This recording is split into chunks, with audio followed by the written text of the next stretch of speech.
This is Beyond the Business.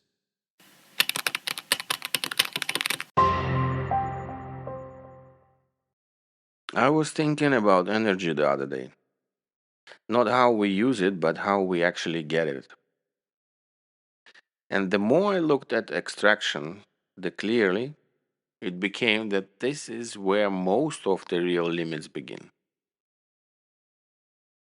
Let's start with the oil extraction.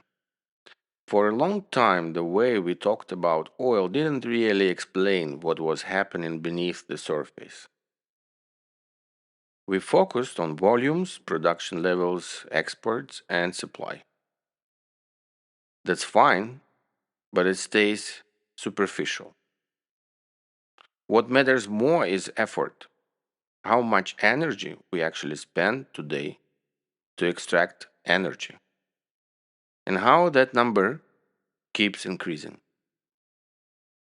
Oil didn't become difficult all at once, it became difficult gradually. There was a time when extracting oil was relatively easy. In countries like the United States and Saudi Arabia, early oil fields required very little effort compared to today. You drilled and oil came out. That period shaped the entire energy system and why oil is still often seen as efficient and reliable. But oil fields age. More work is required just to keep production flat. At that point, extraction changes. Oil is still there, but it no longer comes out on its own.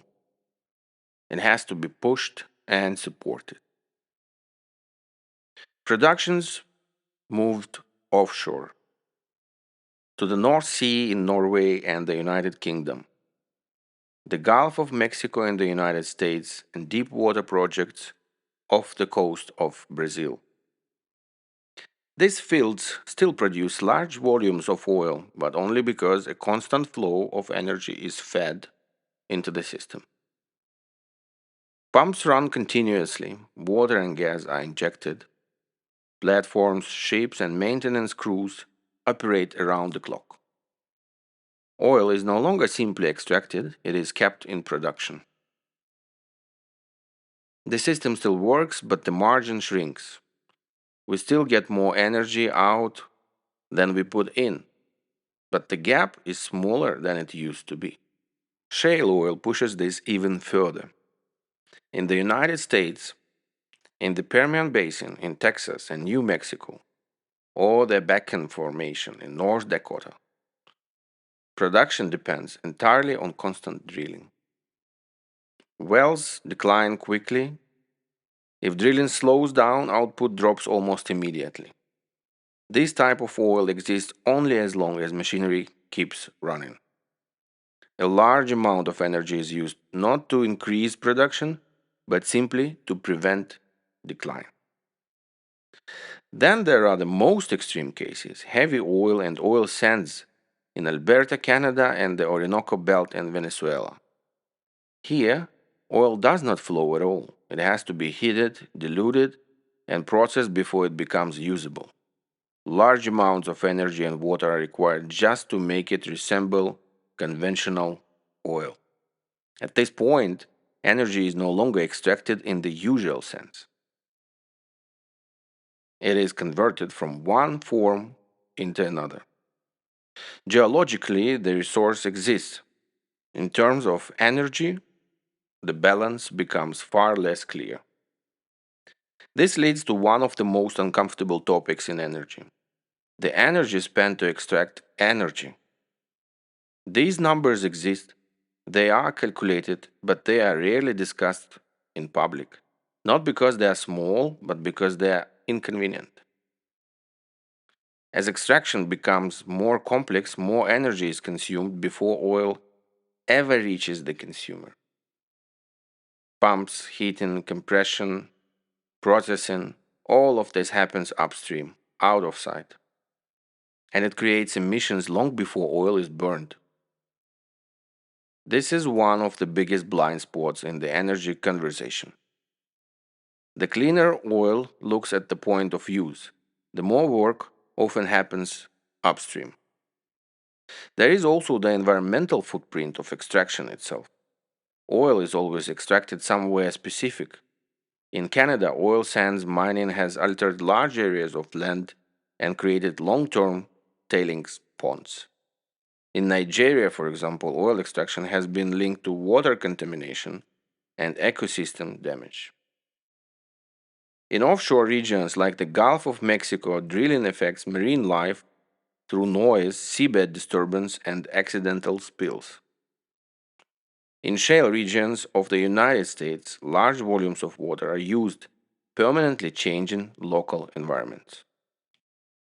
One project on its own may look manageable. Thousands operating continuously create a cumulative effect. Energy benefits are distributed globally, environmental impacts remain local and long lasting. This imbalance rarely sits at the center of the discussion. We often talk about how much oil is left underground.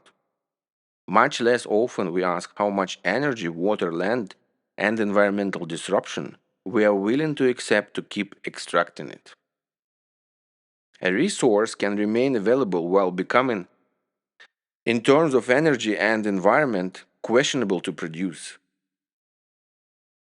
Oil doesn't disappear, but the limits become harder to ignore. I have also spent a lot of time looking at gas, and at first glance, gas often looks simpler than oil. It is described as cleaner, more flexible, more modern. Compared to coal, in many cases it is. But when you look at gas from the extraction side, the picture becomes more complicated. Gas does not simply appear at a burner or power plant. It must be found, extracted, processed, compressed, transported, and controlled at every stage. Like oil, gas did not become difficult overnight. It became more complex step by step. Large conventional fields in countries like Russia, Iran, Qatar, and the United States allowed gas to flow with relatively little effort. These fields shaped the idea of gas as a reliable energy source. As those fields aged and demand grew, production moved into more challenging environments. Offshore gas in Norway, Australia, and the Mediterranean requires large platforms and constant compression to keep flow stable. Gas doesn't tolerate interruption, it leaks, it escapes, it must be contained continuously. Extraction became increasingly dependent on infrastructure. Pipelines across continents and seas, compressor stations running constantly. All of this consumes energy before gas ever reaches the user. Shale gas added another layer. In regions like Pennsylvania and Texas, production depends on continuous drilling and hydraulic fracturing. Wells decline quickly. If activity slows, output falls. Like shale oil, shale gas exists only while the process continues. Another example is the liquefied natural gas extends this chain further. LNG requires cooling, compression, shipping, storage. Each step consumes energy and adds emissions upstream. These impacts are rarely visible when gas is finally burned. Methane. Methane leakage is another blind spot. Even small leaks matter. Individually, they seem minor. Collectively, they add up. Gas can appear clean at the point of use while carrying a heavier footprint upstream. Environmental impacts are local and persistent. Water use in shale regions, seabed disturbance offshore, ecosystem fragmentation along pipeline corridors.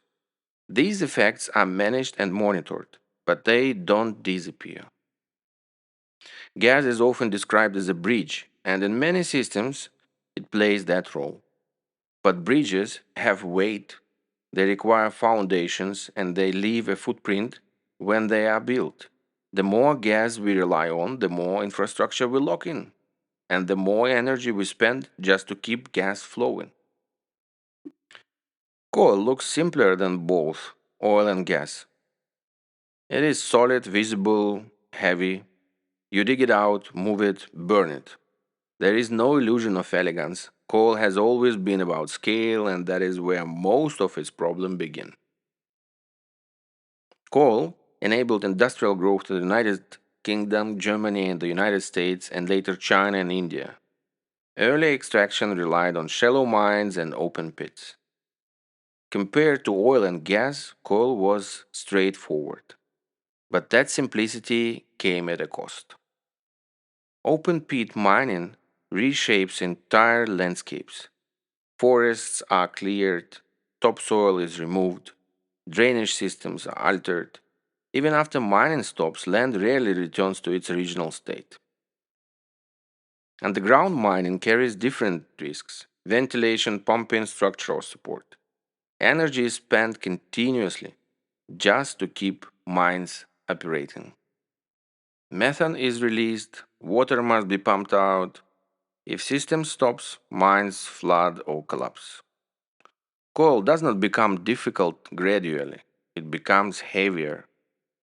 As accessible seams are depleted, more rock must be removed for the same amount of energy. More equipment is required and more energy is consumed just to reach the coal. Transport adds another layer: railways, ports, stockpiles, large infrastructure built to move mass. Coal leaves one of the most visible environmental footprints of any energy source. Soil and groundwater are affected, acid mine drainage contaminates rivers. Coal regions struggle with air quality and long term health impacts. What makes coal different is how visible the damage is. Hills removed, rivers redirected, entire regions reshaped. Coal remains reliable at scale, and that is why it continues to be used. But that scale comes with a permanent change. When you look at oil, gas, and coal side by side, a common pattern appears, not in chemistry or technology, but in economics. Energy extraction followed a simple logic for decades: minimize upfront investment, manage consequences later. This was not negligence, it was rational within the system that existed.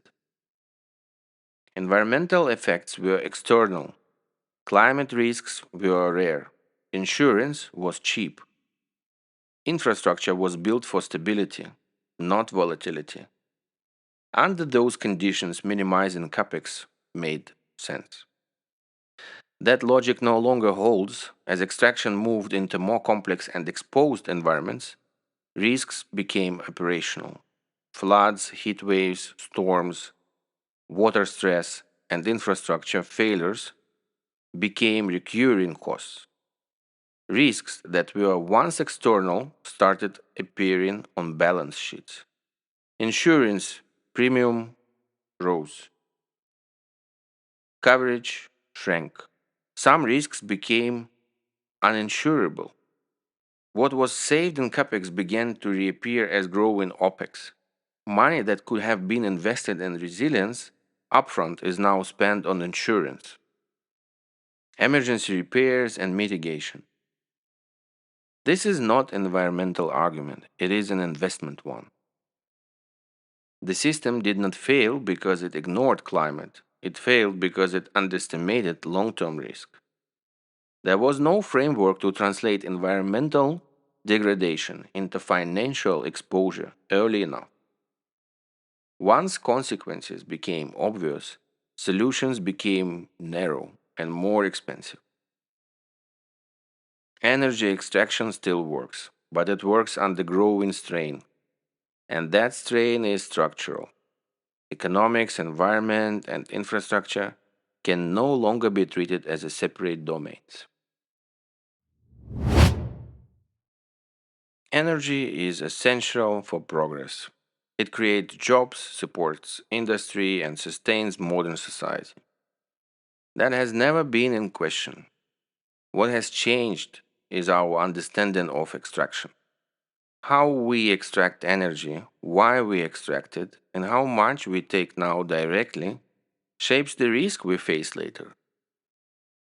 Energy remains necessary, but extracting it without understanding the consequences is no longer sustainable.